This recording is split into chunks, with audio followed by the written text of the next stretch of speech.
কিন্তু একজন মুসলিম হিসাবে আমাদের চিন্তা ভাবনা কি ধরনের থাকা উচিত সেদিকে আমি দৃষ্টি আকর্ষণ করব। আমাল হলো আশা, আজাল হলো সীমা। দুটার কথাই এসেছে ইসলামী শরীয়তের পরিভাষায়। আমাল মানে হলো আশা, আর আজাল মানে হলো সীমা। এই দুইটা জিনিস আগে মাথায় রেখে দেন। মানুষের সীমাবদ্ধতা আছে, মানুষের আয়ুর সীমা আছে, এই পৃথিবীর সীমা আছে, কিন্তু মানুষের আশা, মানুষের আকাঙ্ক্ষা, মানুষের কামনা, মানুষের বাসনা, মানুষের ডিজায়ার, উম্মেদ, আরমান যেটাকে বলা হয় উর্দুতে, সেটা অনেক বেশি। নবী সাল্লাল্লাহু আলাইহি সাল্লাম বলেছেন, ইযা তামান্না আহাদুকুম, তোমাদের মধ্যে কেউ যখন আশা করবে, ফালিয়ানজুর মা ইয়াতামান্না, সে যেন ভালোভাবে খেয়াল করে নেয় সে কি আশা করছে। ফাইন্নাহু লা ইয়াদরি মা ইউকতাবু লাহু, কেননা সে যত আশা ভরসা করছে সে জানে না যে তার তাকদিরে কি আছে, কতটুকু সে যেতে পারবে। আশা তো অনেক। নবী সাল্লাল্লাহু আলাইহি সাল্লাম অনেক সময় হাতে কলমে শিক্ষা দিতেন। আমরা তো শিক্ষা নিতে চাই না, আমরা ভাষা একটু শুনতে চাই, বক্তার প্রশংসা করতে চাই, কিংবা বক্তার বদনাম করতে চাই।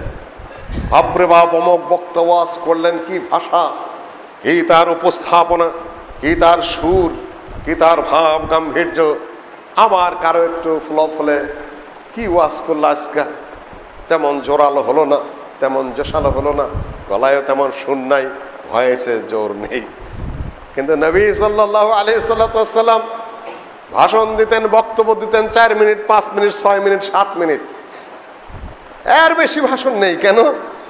তার ভাষণের প্রতিটা অক্ষর আইন, তার বক্তব্যের প্রতিটা বিষয় বিধান, তার বক্তব্যের প্রতিটা বিষয় পালনীয় অবশ্য কর্তব্য, আর প্রতিটা বিষয় মুখস্থ করার জন্য, লেখার জন্য, জানার জন্য সবাই উদগ্রীব।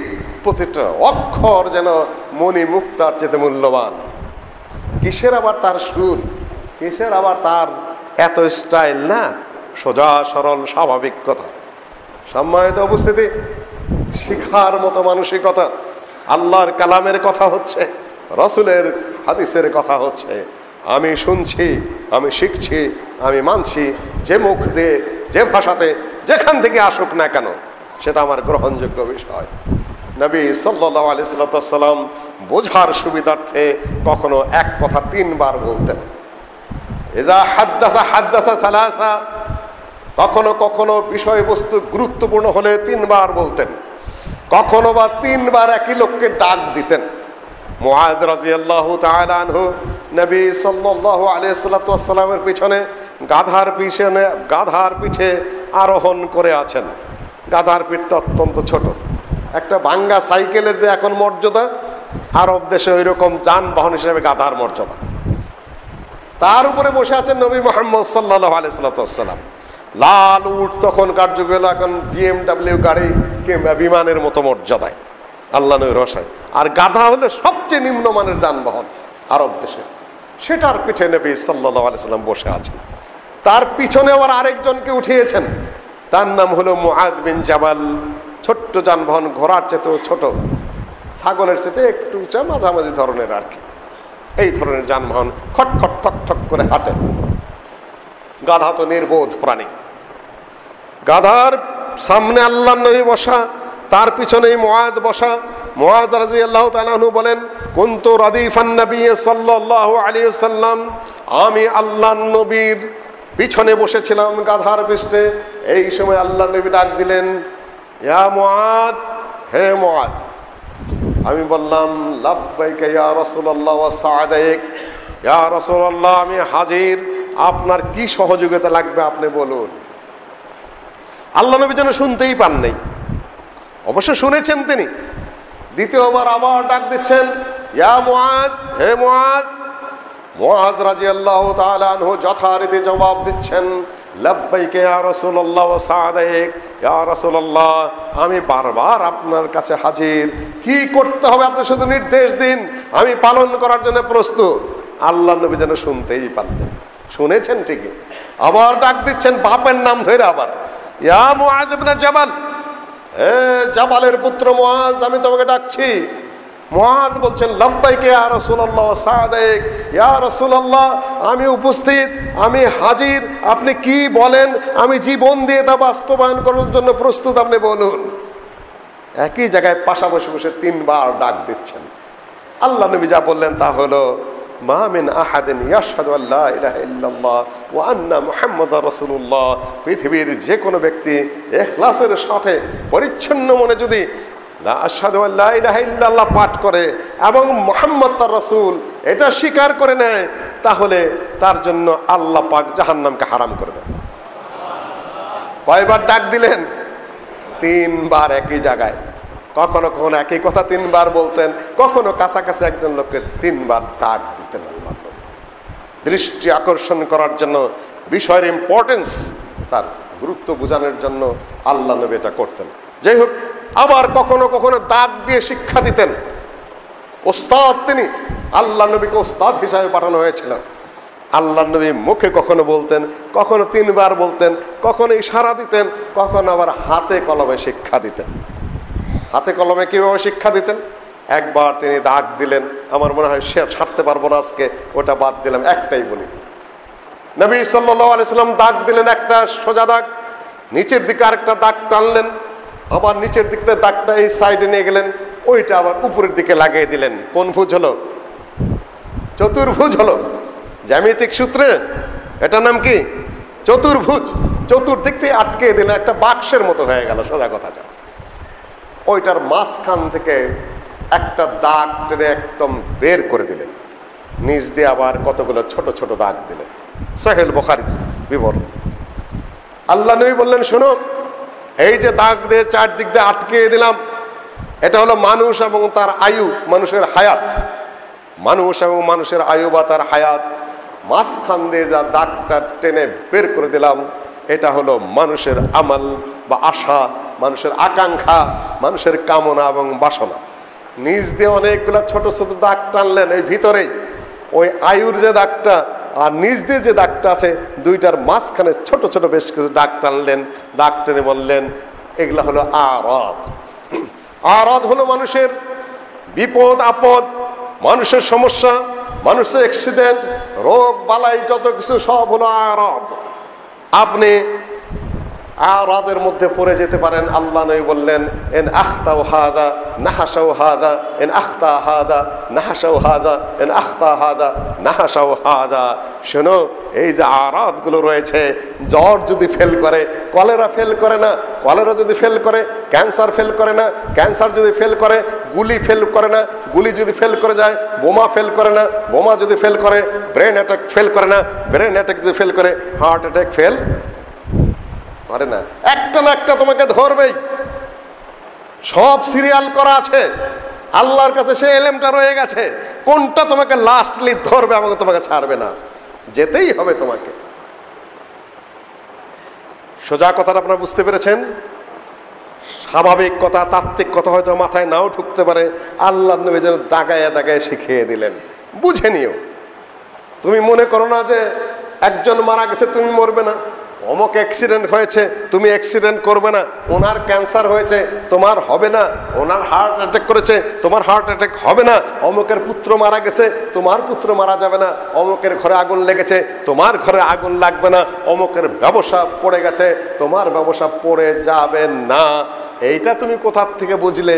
আরাদ সব তোমার আয়ুর নিচ দিয়ে, আশার নিচ দিয়ে যে দাগ কাটা রয়েছে, একটা না একটা তোমাকে ধরবেই। মনে রাখতে হবে, অন্যের জানাজা আমরা রাত দিন পড়ে আসছি, সেখানে কান্নাকাটি করছি, কিন্তু নিজের জানাজা নিয়ে যে তো তেমন কোনো চিন্তা নাই। মনে করি যে অন্যই শুধু মরেছে, আমার মৃত্যু তো বহু দূরে আছে, আমি এখনো যুবক, আমি এখনো সুস্থ, আমার টাকা পয়সা আছে, চিকিৎসার সম্ভাবনা আছে ভালো ভালো, আমি আমার কিসের কবে মরবো, ওটা অনেক পরের কথা, দেখা যাবে। বুড়া বয়সে তো হজ করতে যাবোই ইনশাআল্লাহ, আল্লাহ যদি তৌফিক দেয় মাফ হবেই। এই যে দুশ্চিন্তা, দুরাশা, ভুল চিন্তা, এগুলা মারাত্মক ভুল। এই জন্য আল্লাহ নবী বলেছেন, ইযা তামান্না আহাদুকুম ফালিয়ানজুর মাযা ইয়াতামান্না। মানুষ যত আশা করে, বুড়া হলে তওবা করবেন, তারপরে গুনাহ মাফ চেয়ে নেবেন, হজে চলে যাবেন, ইত্যাদি ইত্যাদি আশা, ভালো আশা করেন, কিন্তু বর্তমানের জন্য কাজ ফেলে রাখবেন না। আরবি কবি বলেছেন, ওয়াকফানহু তুনসাজু ফিল গায়বি লা ইয়াদরি। পৃথিবীর বুকে বড় আশা আকাঙ্ক্ষা করে তুমি সাজ সজ্জা করছো, এক কথায় বিয়ের জন্য প্রস্তুত হচ্ছ, বাজারে গিয়েছ, শেরওয়ানি কিনেছ, চোষ, তারপর নাগরা জুতা, তার উপর পাগড়ি, সুন্দর সুন্দর কাপড় চোপড়, গহনা গাটি কিনে তুমি বিয়ের জন্য রেডি হচ্ছ। পাত্রী ওদিকে সেজে গুজে রেডি হয়ে আছে, ইতিমধ্যে তোমার মউত ওই জায়গায় এসে গেছে। তুমি তো কিনে মারা গেলে তুমি নিজের টেরও পাও নাই, তুমি দোকানের সামনেই মারা গেছ। ইতিমধ্যেই তোমার গার্জিয়ানরা আরেক পাশের দোকানে কাফনের কাপড় খরিদ করছে। এইমাত্র আনন্দের বন্যায় চতুর্দিকে ভেসে যাচ্ছে, সাথে সাথে তোমার মৃত্যু অ্যাক্সিডেন্টে বা কোনো কারণে হয়ে গেছে, পাশের দোকানে আবার তোমার কাফনের কাপড় কেনা হচ্ছে। এই হলো পৃথিবী। তার কাফনের কাপড়, তুমি তো পৃথিবীতে নানান সাজে সজ্জিত হওয়ার জন্য প্রস্তুত হচ্ছ, কিন্তু উপরের জগতে তো তোমার কাফনের কাপড় রেডি করা হচ্ছে। সম্মানিত উপস্থিতি, মানুষ মরতে চায় না, মরিতে চাই না। আমি সুন্দর ভুবনে এখানে আমি মরতে চাই না। আমাদের বাবা আদম মরতে চায়নি, নবী মুসা আলাইহিস সালাতু ওয়াস সালাম মরতে চাননি। মরতে চেয়েছেন শুধু একজন মানুষ পৃথিবীর বুকে, অত্যন্ত স্বতঃস্ফূর্তভাবে, তিনি হলেন নবী মুহাম্মদ সাল্লাল্লাহু আলাইহি সাল্লাতু ওয়াস সালাম। বাবা আদম ঊর্ধ্বাকাশে রূহের জগতে, জগৎ তো আছে তাই না, একটা হলো আত্মার জগৎ, আরেকটা হলো আমাদের এই পৃথিবীতে মানবিক যে জীবন দেখতেছি, এখানেও আত্মা আছে, রূহ আছে, কিন্তু রূহের আত্মার মূল জগৎ কোনটা? উপরের আকাশে। এটাও আবার দুই ভাগে ভাগ হয়ে যাবে মৃত্যুর পরে। এক আত্মা চলে যাবে এলিয়েনে, আরেক আত্মা চলে যাবে কোথায়? সিজ্জিনে।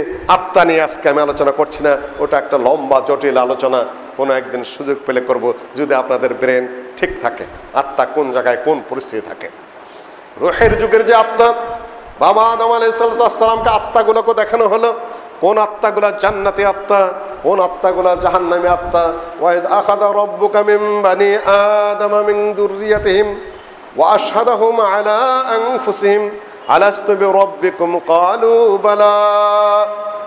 তর্জমা করার আমার সময় নেই, আমি শুধু আয়াতের দিকে ইশারা করে আমি আমার বক্তব্যের দিকে এগিয়ে যাচ্ছি। ওই যে রূহের জগতে বাবা আদম আলাইহিস সালাতু ওয়াস সালামকে দেখানো হলো কোন আত্মাগুলো জান্নাতি আত্মা, কোন আত্মাগুলো জাহান্নামী আত্মা। ওয়াইদ আখাযা রাব্বুকা মিন বানি আদামা মিন যুহুরিহিম যুররিয়াতাহুম ওয়া আশহাদাহুম আলা আনফুসিহিম আলাস্তু বিরাব্বিকুম ক্বালু বালা। সাক্ষ্য দিয়ে এসেছিলাম যে আল্লাহ তুমি আমাদের রব। বাবা আদমকে দেখানো হলো এই আত্মাগুলো জান্নাতি আত্মা, এই আত্মাগুলো হলো জাহান্নামী আত্মা।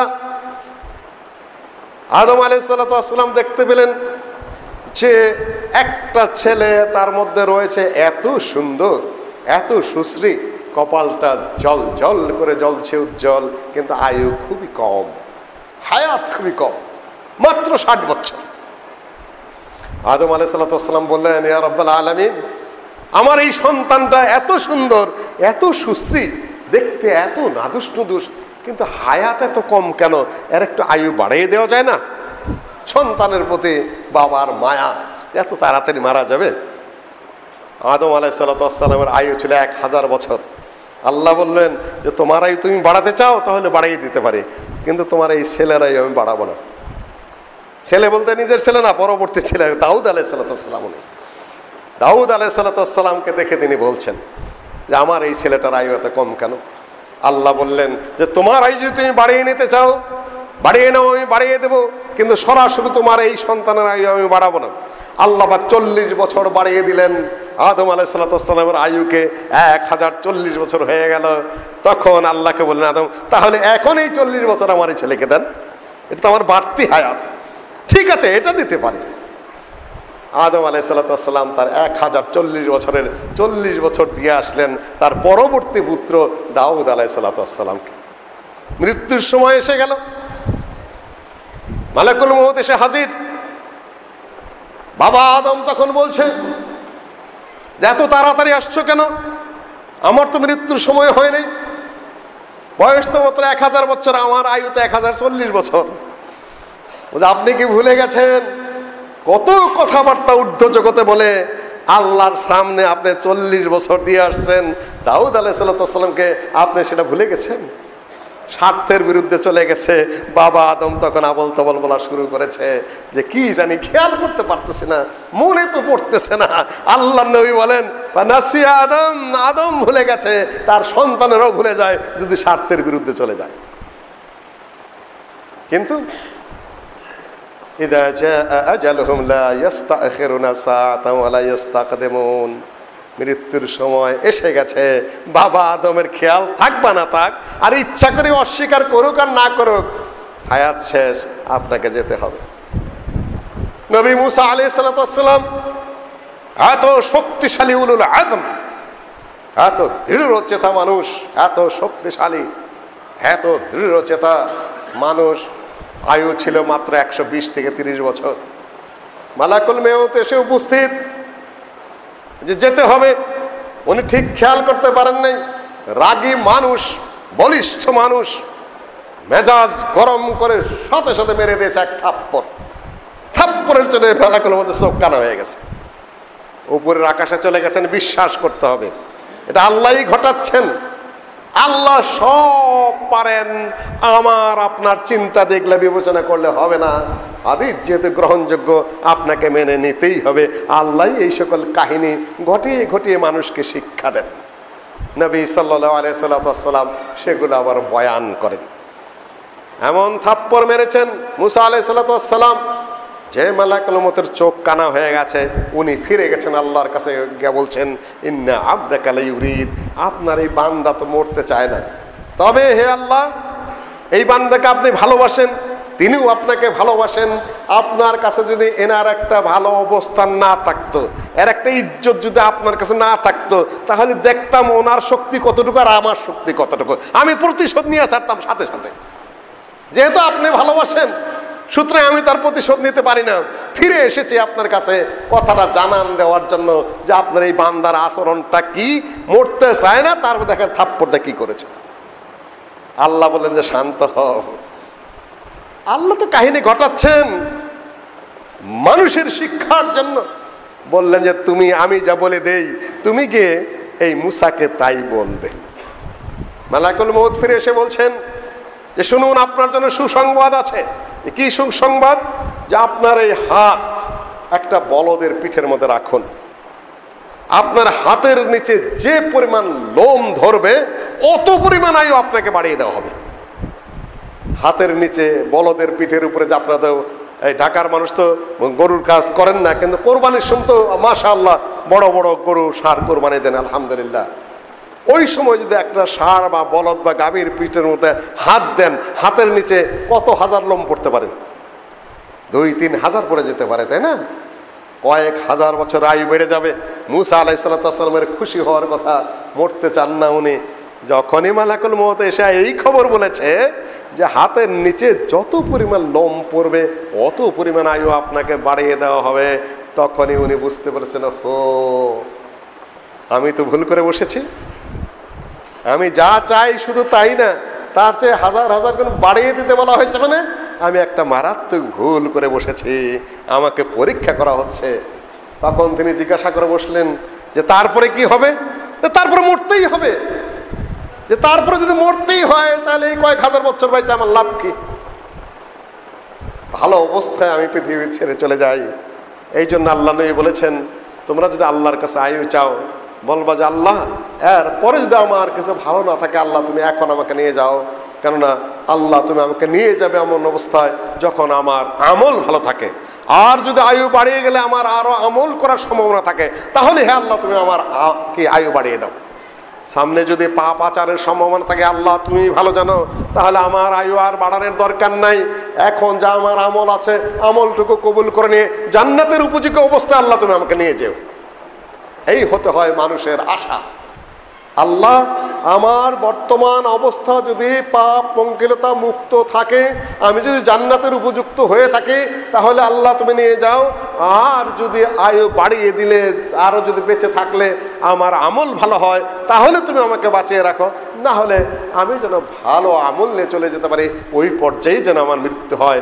আল্লাহর কাছে এইটাই কামনা করতে হয়।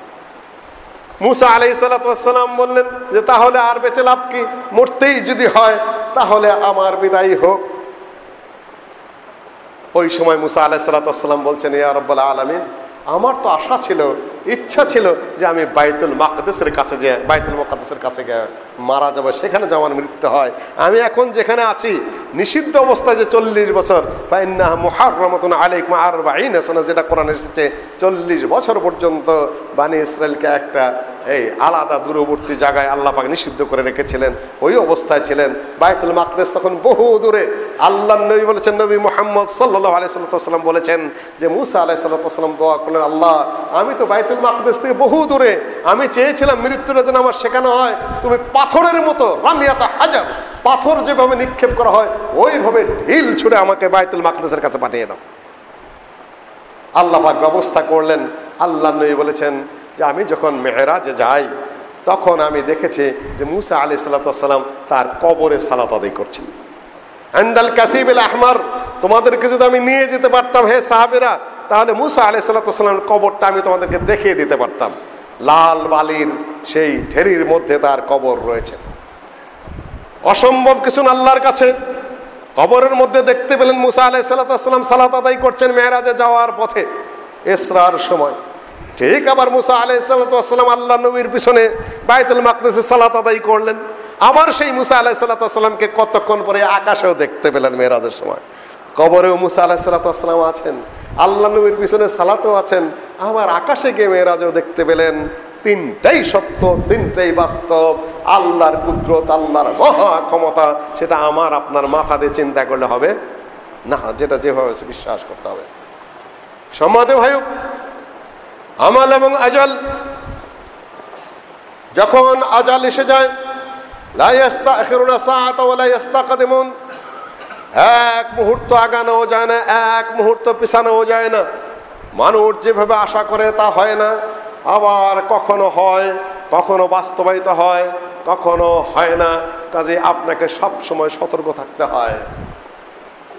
ইবনে ওমর রাদিয়াল্লাহু তাআলা আনহু বলেন যে আল্লাহর নবী আমার কাঁধের উপরে হাত রাখলেন, হাত রেখে বললেন, শোনো আব্দুল্লাহ ইবনে ওমর, কুন ফিদ দুনিয়া কাআন্নাকা গারিব আও আবিরু সাবিল, পৃথিবীর বুকে তুমি এমন ভাবে থাকবে কান্নাকা গারিব, যেন তুমি প্রবাসে এসেছ, বিদেশে বেড়াতে এসেছ, ও আবিরি সাবিল, কিংবা রাস্তা দিয়ে চলছ, ওপারে যাচ্ছ মাত্র, কিংবা একটা শাকও বাড়ি দিচ্ছ মাত্র।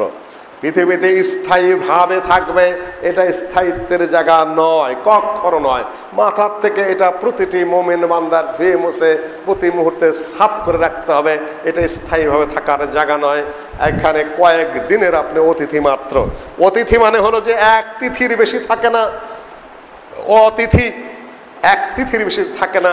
দূরবর্তী মেহমান থাকতে পারে মাত্র 3 দিন। তাও এখন হোটেল মোটেল বহুত রয়ে গেছে, যাতায়াতের পথ এখন সহজ। এখন আগের যুগের মতো ওইভাবে মেহমান সাজতে যাওয়াটাও ভালো কথা নয়। আগের যুগে ঘোড়া গাধায় বহু দূর থেকে মানুষ আসতো, 3 দিন পর্যন্ত তার রেস্ট নেওয়ার মতো দরকারও পড়তো। এখন ওই ধরনের পরিস্থিতি খুব একটা নেই, পরিস্থিতি চেঞ্জ হয়ে গেছে। আমি গাড়িতে উঠেছিলাম সৌদি আরবে যখন থাকতাম, একজন বুদ্ধু গাড়ি চালিয়ে নিয়ে যাচ্ছে, বেদুইন। তাকে জিজ্ঞাসা করলাম, আগের যুগে তো আরবেরা অনেক মেহমানদার ছিল, খুব মেহমানদারি করতো, আগুন জ্বালিয়ে রাখতো বাড়ির সামনে, যে এই বাড়িতে আমরা মেহমানদারি করে চলে আসো, আসার সাথে সাথে উট ছাগল জবাই করে দিত। এখন তোমরা মেহমানদারি করো না কেন? ও কয় কি, আল্লাহ আখি আলহিন মাফি মুশকিলা, আজকাল তার এরকম মুশকিল নাই, তারিখ মাশাআল্লাহ আছে, ফানা দেখা মৌজুদা। বলে আজকাল রাস্তা পরিষ্কার, এখানে সাইয়ারা জারিয়া, গাড়ি চলে, হোটেল মেলা আছে, পথের উপরে থাকা যায়। কাজে আমরা আগের যুগের মতো এখন উটের গোস্তই বা কে খাবে, রাত্রে আগুন দেখে বা কে আসবে? মেহমানদারির প্রয়োজন নেই, আমাদের ওইরকম দরকার পড়ে না। পৃথিবী পরিবর্তিত হয়ে গেছে। যদিও কথাটা ওইভাবে ঠিক নয়, তার বক্তব্য সে দিল আর কি, শুনলাম তার ব্রেন অনুযায়ী। সম্মানিত ভাই, কুন ফিদ দুনিয়া কাআন্নাকা গারিব, আও আবিরুস সাবিল, তুমি পৃথিবীর বুকে এমনভাবে চলবে যেমন তুমি এখানে প্রবাসী হয়ে এসেছো। আও আবিরুস সাবিল, কিংবা রাস্তা দিয়ে চলছো, চলন্ত পথে দাঁড়ানোর কোনো অবকাশ নাই। সাঁকোর উপরে, পুলের উপর দাঁড়িয়ে বসে বসে সময় কাটানোর মধ্যে কাটায়, তার কোনো বুদ্ধিমত্তা নেই, তার কোনো জ্ঞান নেই। নির্বোধ মানুষই সাঁকোর উপর দাঁড়ায় দাঁড়ায় সময় নষ্ট করে কিংবা অপরের ক্ষতি করে। ইবনে ওমর রাদিয়াল্লাহু তাআলা আনহু বলেন, আল্লাহর নবী যখন আমাকে এই হাদিসটা বললেন, সাথে সাথে আমি ওসিয়তনামা লিখে ফেললাম। আমার মৃত্যুর পরে আমার সম্পদের 3 ভাগের 1 ভাগ অতিরিক্ত যা আছে তা কে পাবে, কার কি হবে, কোন ছেলের কোন কর্তব্য, কোন মেয়ের কোন কর্তব্য, সব আমি সাথে সাথে লিখে রাখলাম। যখন পথে চলতাম পকেটে রাখতাম, রাত্রে যখন শুইতাম তখন বালিশের নিচে রেখে দিতাম। কখন মরবো আমি তো জানি না, মৃত্যুর সাথে সাথে যেন আমার ওসিয়তনামা সবাই দেখতে পায়। রেডি? নবী সাল্লাল্লাহু আলাইহি সাল্লাম সফরে পথ চলছেন, হঠাৎ করে ওযুর প্রয়োজন হলো। কিছু দূরেই পানি আছে, তিনি ওখানেই তায়াম্মুম করলেন। সাহাবীরা বললেন, ইয়া রাসূলুল্লাহ, কতক্ষণ পরে, একটু সামনেই তো পানি আছে, আপনি এখনই তায়াম্মুম করলেন কেন? যে আমার আয়ুর কোনো ভরসা আছে? এখান থেকে ওই পর্যন্ত যাইতে যেতে যে আমি মরবো না তার কোনো গ্যারান্টি আছে? সুতরাং আমি সামান্য সময়ও বেউযু অবস্থায় থাকতে চাই না। আল্লাহ নবী ওখানে তায়াম্মুম করে নিলেন। আকুলু ক্বালি হাযা আস্তাগফিরুল্লাহ লাকুম আজমাইন।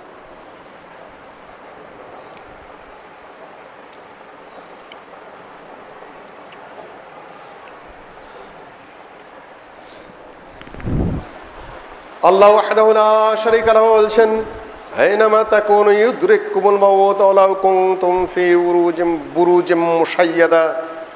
আইনামা তাকুনু, তোমরা যেখানেই থাকো, ইউদরিকুমুল মাউত, মউত তোমাদেরকে ধরবেই।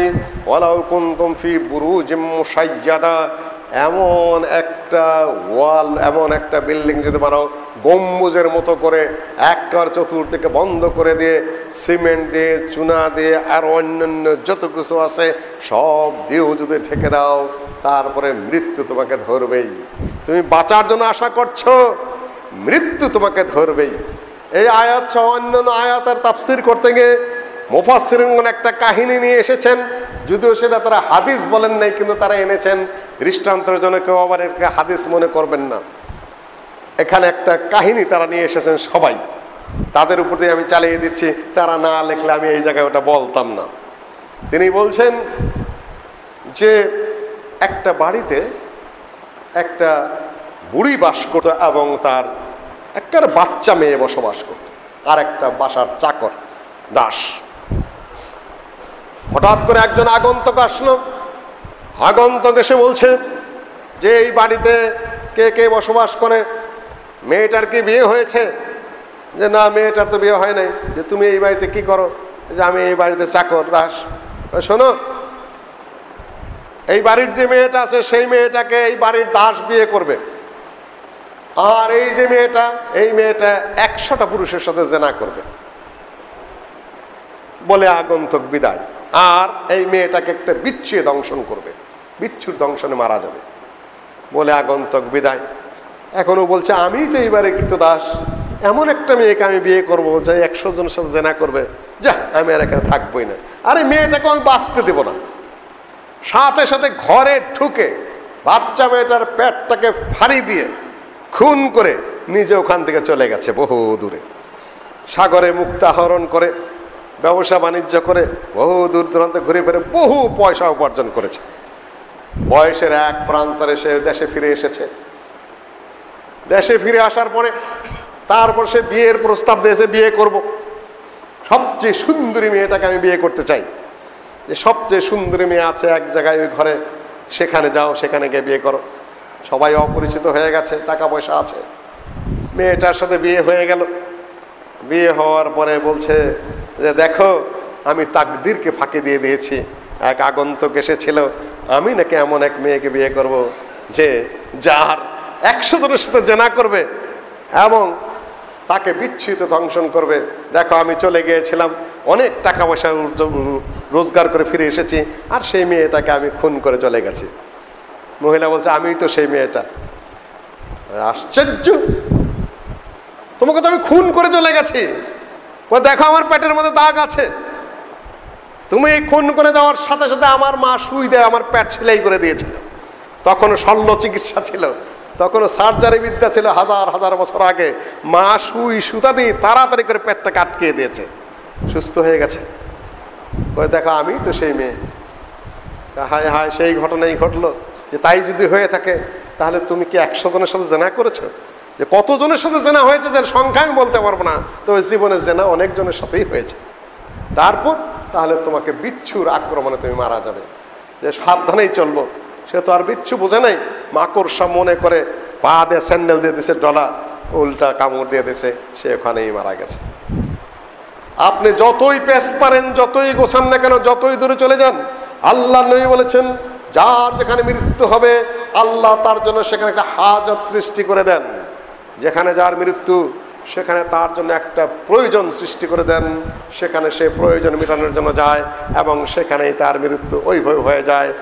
ঘরে বসে থাকবেন কিংবা মৃত্যুকে ফাঁকি দিবেন এমন উপায়, এমন সম্ভাবনা কারোরই নেই, যেতেই হবে আপনাকে ওই পর্যন্ত।